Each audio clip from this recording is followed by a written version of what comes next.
બચી ગયા કઈક માતાજીના આશીર્વાદ ને તમારા બાપ દાદાના હારા કરમ, નકર મરી જાત.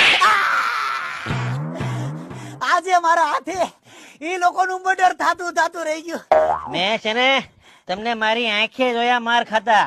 ઈ તમને ઢળતા બાથરૂમમાં લઈ ગયા ને પછી તમને ઢીબોડી નાખ્યા, પણ જેવો હું બડીઓ લેવા ગયો છે એ બધા નીકળી ગયા. તમને ઢીકા પાટા પડતા હતા ને એનો અવાજ છેક અંદર આવતો હતો, પરંતુ મારા એક હાથમાં આરતી હતી અને બીજા હાથમાં ઘંટડી. પછી હું ક્યાંથી આવું? અને જયારે હું બહાર આવ્યો ને ત્યાં તો તમારી પોથી યાત્રા નીકળી ચૂકી હતી. અરે પોથી યાત્રા વાળા, તમને ભગવાન કોઈ દી માફ નહીં કરે.